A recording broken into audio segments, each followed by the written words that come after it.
I'm also really excited about this next session. As we move forward with our summit program, we invite you to join the session that's going to be led by our chair of the board, Cklamovski, about the importance of institutions in young democracies.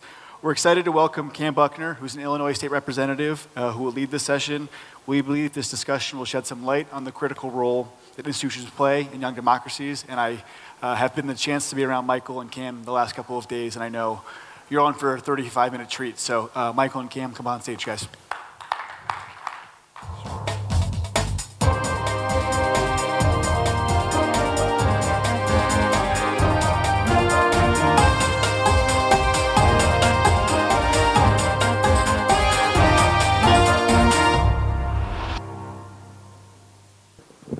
Kam, welcome. Thank you. You guys hear me? Yeah. So first,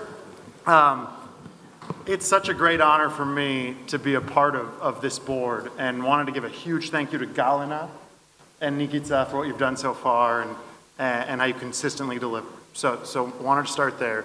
I think Kam is the first politician we've had from outside Macedonia. No? Yeah, okay, outside of Europe. Outside of Europe, and we will, focus mostly on this topic, but I hope my objective here is for you to gain a different perspective on politics and how things are done and how different folks have different ideas and how they implement them. So I'll give a short background and then you can jump in, Kam, but Kam is a Chicago boy through and through. Yeah. His dad was a Chicago police officer. His mom was a public school teacher. Grew up in public schools. Went to the public university. As I'm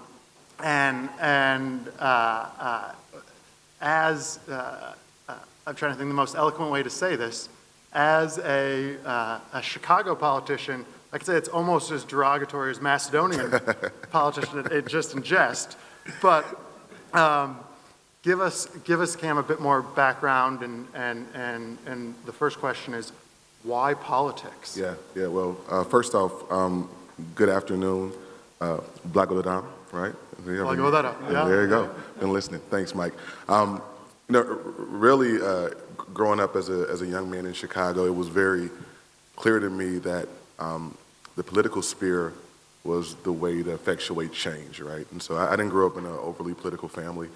My parents weren't very involved in the space at all, but for me, when I looked around at society and the changes that I thought were necessary for equity and full cooperation and the things that people desire, quality of life improvement, it was only achievable through the lane of politics, right, and government. And so I know in many cases it's a bad word, right, because of a lot of the angst that comes with it. But as we talk through this today about institutions and strengthening institutions and about faith in institutions from people, that really was what brought me to this space.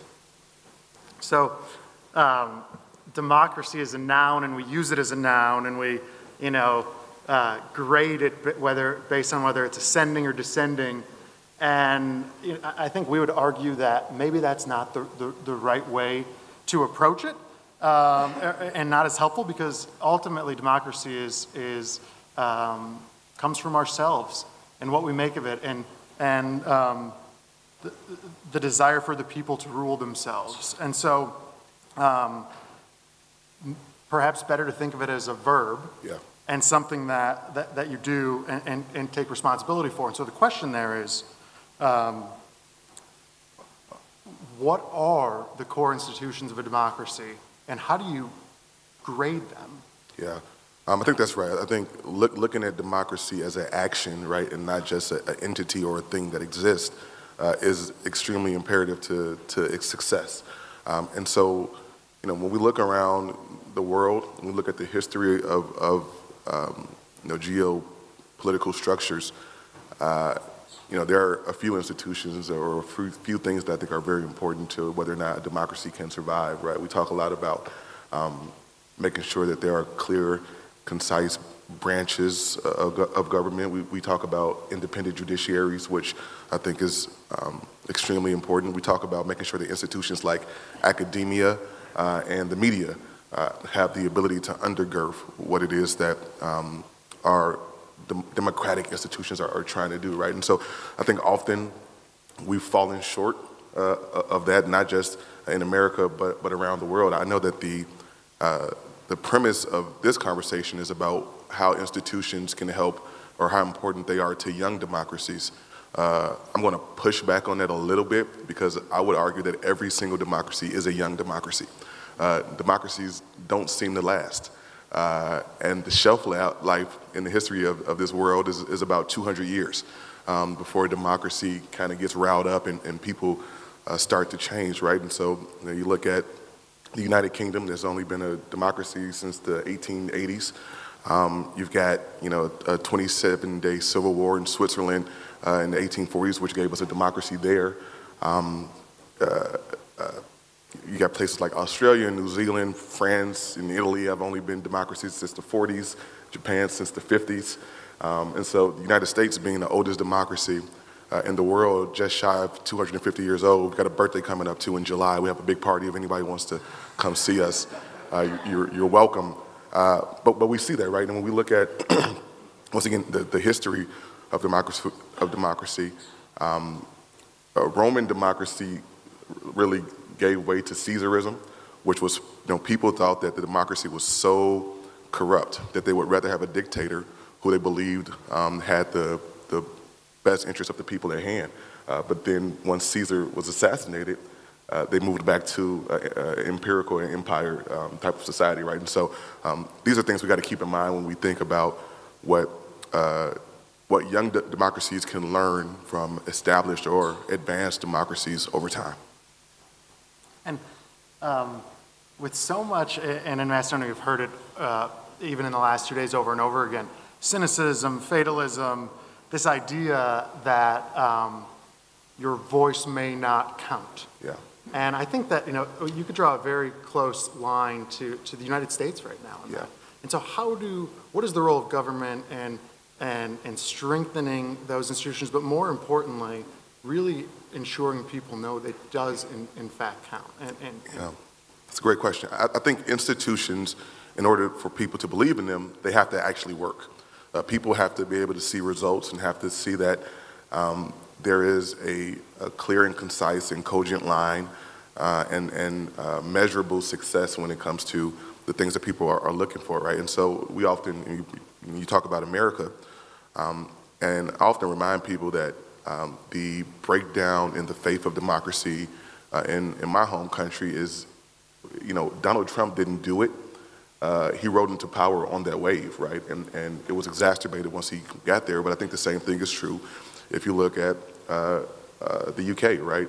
A lot of the angst that came from when Boris Johnson was in charge and what the Tories did there, people, especially younger people, they were disenchanted by the role of government and didn't believe that they had a place at the table. And so I think that the biggest part of that is making sure that there's a clear connection between the results that a country and the people want to see and the way that our institutions and our democracy is set up. Yeah, but I'd push back on you a bit and to say how as a legislator and as someone in a position of authority and influence over a constituency, and we can dig into some of your very unique ones, yeah. How do you begin to enable people to see that not only do you represent them, but really you represent what they need and what they want? And sometimes I think in the US and here, we have these grand ideas and vision, and it would be helpful if you shared how things got done in the Illinois House, for example. Yeah. Well, I think that's the most difficult part of being in this space, right? Is being able to have folks to convince people that the process is not flawed, because the process it is. Inherently, the way that our government systems work, the way that our political institutions work, they're flawed. But the thing that we've tried to embrace is finding ways to change and to alter as we go along, right? To do more of the right things and less of the things that we've gotten wrong. But for me in the space that I sit in as a representative in the state of Illinois in a district that's completely within the city of Chicago. It is trying to beat back the disenchantment from I'll call it historical malaise, right? And I think that being more transparent, people look at government and democracy as this kind of big, slow-moving entity that's opaque, right? I think finding ways to be transparent, to bring people into the conversation, and most importantly, when things go wrong, to admit that, right, and find a way past it.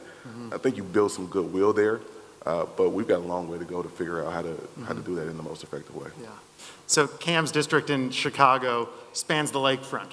South side, underdeveloped, underprivileged, significant pieces of poverty, up the lake into some of the wealthiest parts of the city. Soldier Field, Northwestern Hospital, Gold Coast.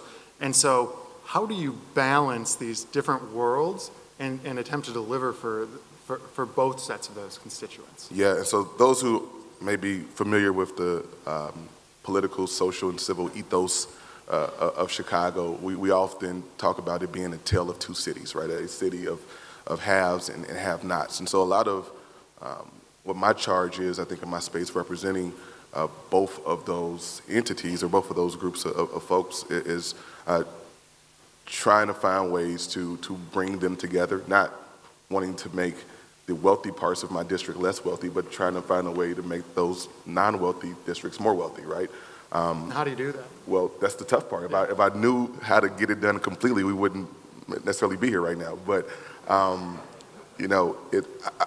think it starts with, once again, as we talk about institutions, bringing institutions to bear, and not just, once again, academia and the actual government apparatus, but the business community, right? The business community, for me, has always had to be a part of the solution, right?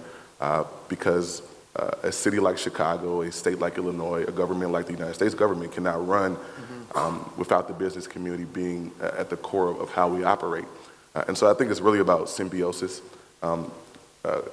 breaking down silos so that the right hand knows what the left hand is doing, and making sure that the conversation is there. I always tell people one thing that the pandemic made very clear to me is that distance doesn't separate people, silence does, right? And so finding a way to have those conversations in a meaningful way. Wow. As we think of institutions in democracy, and one thing I've observed as an outsider in Macedonia is so often government changes and policy slate is wiped clean. Yeah. People change, ideas change.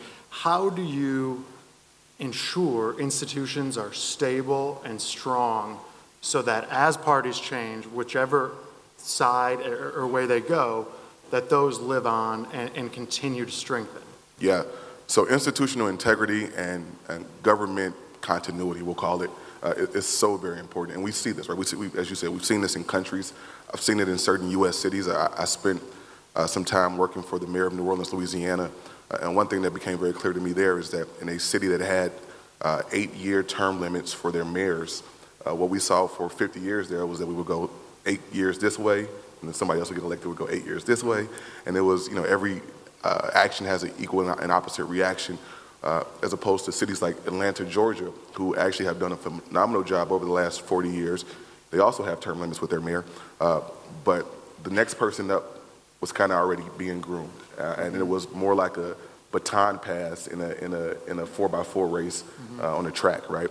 I think that's important when you talk about how to move a government along and a people along, continuity and progress, right? Very clear progress. I once heard that progress can only happen when 2 generations agree, right?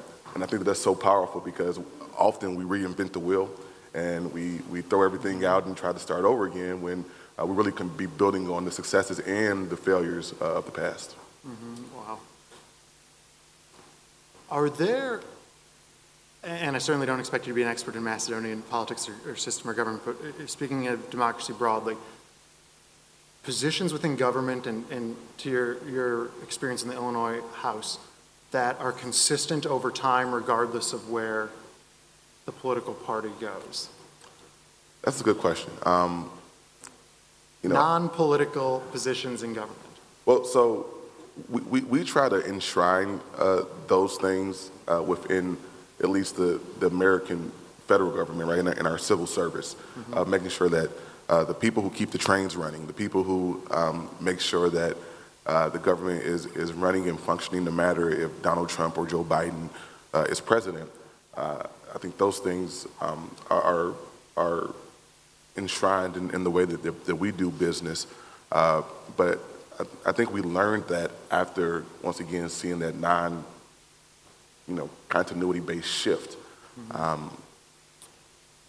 The biggest piece of that, I think, for any government, and especially in a parliamentary republic like here in Macedonia, is making sure that the political side doesn't creep over into the government side.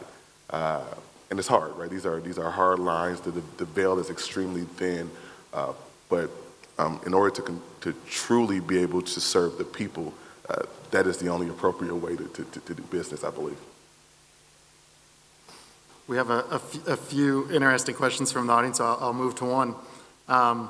As a U.S. citizen and legislator, speaking in 2023, what do you think the role of education is in instilling a respect for democratic institutions? Wow, I think it's huge. I think when you look at both civic education from the K through 12 system, teaching our young people what citizenship in a republic looks like, as Theodore Roosevelt would call it, and what is required of a person to be an active citizen in a democracy.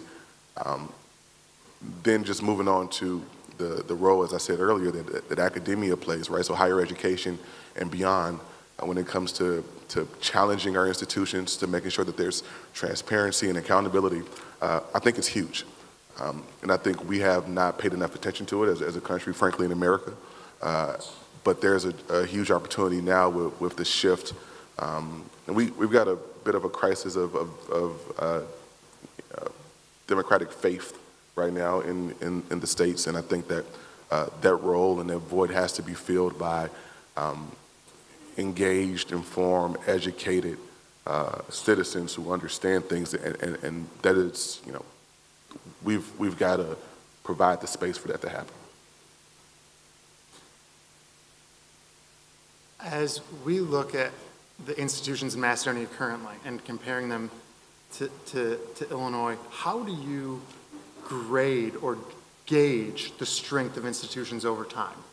I think that's one thing in a very, very, young democracy that's had tons of challenges like so many in the region, that sometimes is lost on us. Yeah, so I want to just make sure I'm getting the question right.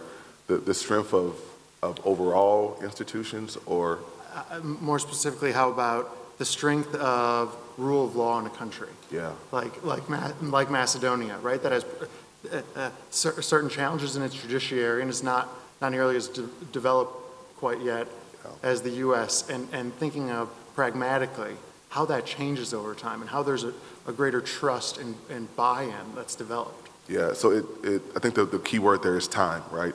It takes time to get there. Once again, people have to believe that something is working in order for it to work, and in order for it to maintain, right? And in that case and in that space, that onus really falls on folks who are in charge of the institutions.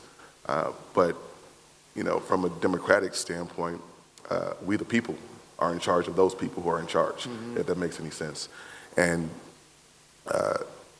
in order for institutions to grow and to flourish and to kind of set the table for the direction of a country, as I get to know more about Macedonian politics and the history of this country and really the future of this country, I think that those institutions are going to be extremely important in creating the future that the people in this country want for themselves. But it's not a straight line. It's not linear, right? And we know that from the history of America and Canada and Spain and other places around the world. But I choose to believe that it can happen with the right attention and priority paid to it. It might be really interesting for this crowd to learn more about your agenda in the Illinois House in this term, and things that are on your mind, and then comparing and contrasting to what might be happening here. Yeah, so Illinois, we find ourselves at a really interesting inflection point as a state. While many of the states that surround us and many of the states in the U.S. are going one way when it comes to reproductive health, things of that matter, Illinois has kind of stood out in our space to, really be a liberal / progressive beacon, which some folks like, other folks don't. But just in the last 4 years, we've done some really incredible things and made some really tough decisions on a policy standpoint to try to move the state forward. And the state had really been in a bad position. In the last 4 years, we've legalized cannabis, right? We've found ways to reassess our criminal justice system. We are now a no cash bail state, right? So that's monumental in many forms, whether you believe in it or not. We found ways to strengthen once again the reproductive health rights of the people in the state, and then make it easier for other folks to travel there who were fleeing states where that was not necessarily open. We also just 3 months ago became the 9th state in the country to ban the sale, the purchase, and the manufacture of assault weapons, which was also a huge deal. And so Illinois, I think, really finds itself right now in a space where we are intentionally and boldly trying to be different and trying to push the envelope, which is it's a tough pill for a lot of folks to swallow, and it's a lot of work. But I think, as we talk about states being the laboratories for democracy, Illinois really is trying some new creative, bold stuff and some intrepid things that we'll see whether or not they become the norm for states around the country. A good question from the audience is, the young Macedonians are mostly apolitical. I would love to change that. Any directions on how we might do it?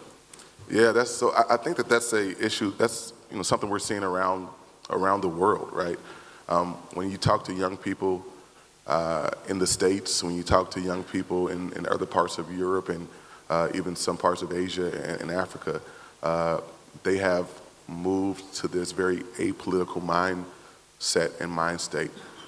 One thing that I have tried to do in the States is that I've carried a bill for the last 2 years that would decrease the voting age to 16 years old. Now, I got a lot of pushback on that, but the thought process for that behind that for me was that by the time you're 18 years old, which is the age of maturity or majority in the States, you've already formed every habit you're going to have for the most part.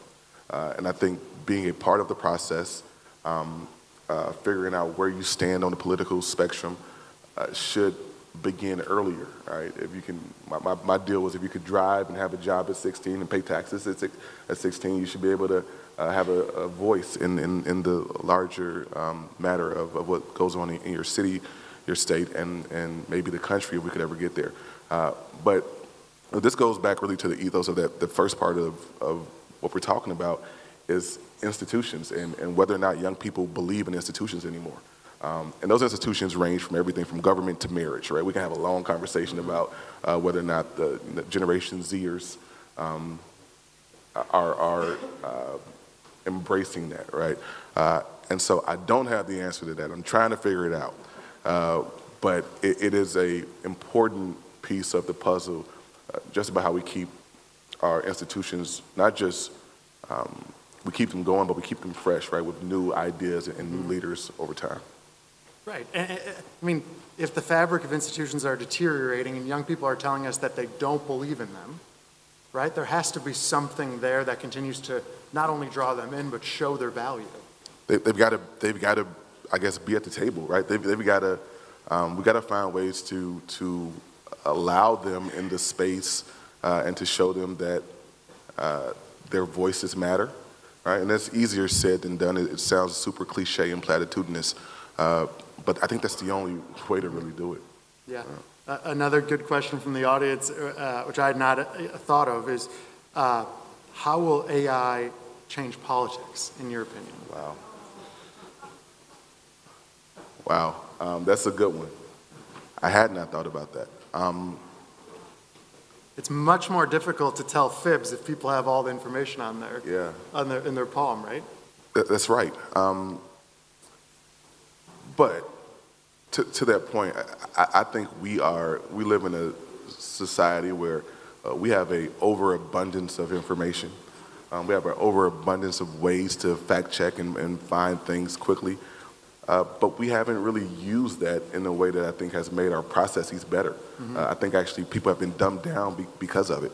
The fact that people were able to promulgate, quote unquote fake news throughout election cycles, on our side of the world, it's really disheartening and it's scary because the information is there. I think that when we look at the role that AI is playing in all of our systems and all of our institutions, we need a plan, right? Because it's here. It's here and it's here to stay and it's going to shape the future. But if politics and government don't have a plan for AI and how to utilize it in a way that is helpful, then I think it will possibly be hurtful in the end. So we've got to get on top of that. That is a really good question. Thank you for whoever asked that. A question from Mike Z, which is another good one. What did you learn running for mayor of the city of Chicago? And what might you do differently in the next mayoral race or other race?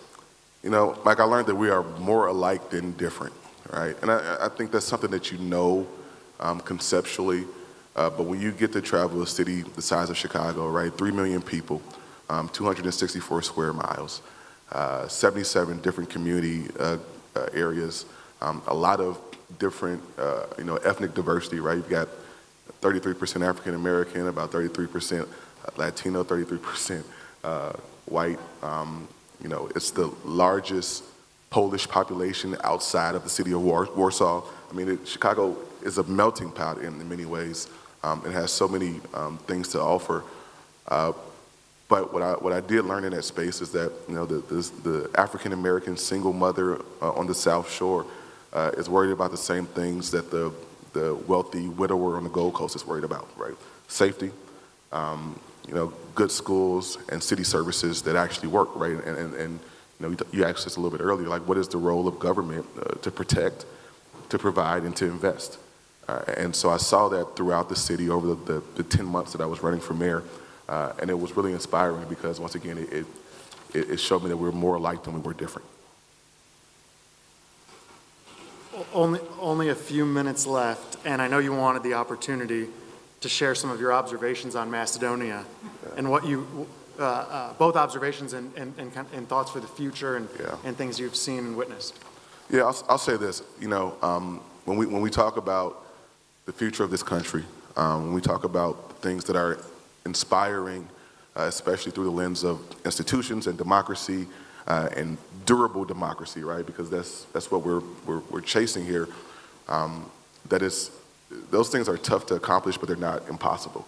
And one thing that makes me excited about Macedonia and the future for sure is one, it seems like there's a real commitment to finding a way to get it right. I think that's extremely important. The second thing is I heard this a lot over the last 2 days from the Prime Minister and from the President, but growth.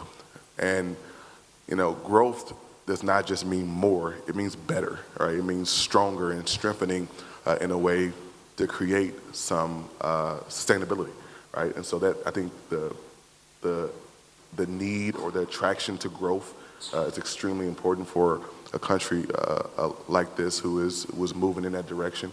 I'll also say what you all are doing here is really important for creating that strength, right? Those of you in the Macedonian diaspora who are continuing to find ways to connect to the country and to her people is huge because way too often there's disconnects, and those disconnects create weaknesses that I think can easily be overcame if they are actually addressed. And the last thing I'll say is why I'm confident in what democracy will look like in this country today and more importantly in the future is because I rattled off all the failed democracies in our history, the blueprint is there on what not to do, right? We've seen other folks get it wrong. And so when you pay attention to that and you find ways to pull from those historical lessons, I think you find ways to create better spaces, and hopefully folks will be looking at this country as a example on how to get it right. Well, Kam, thank you for being here. Thank you, man. Thank you for doing a session that we hadn't done in the past. Fantastic. And really, really meaningful. So, Kirill, I think you want to come up and yeah, here. That was awesome, and thank you guys very much. Before we break for lunch, I've got a couple of quick announcements. First of all, I'd like to remind everybody that lunch will be served both on the first and second floor, so feel free to choose whichever one you want to best. Second, please don't forget to visit the stand on the first floor where you can try our virtual reality glasses, so you can use them to virtually experience several destinations from the adventure tourism in this country. So highly recommend that, especially people that are not from here, to see that as an opportunity. Last, there's the reminder again on the first floor in room C. If you have some B2B meetings you want to schedule with people from here to connect and network, feel free to do that. And last one is that please be back here at 2:10 sharp to start the two last sessions for the day. So appreciate it again, guys, and let's enjoy lunch.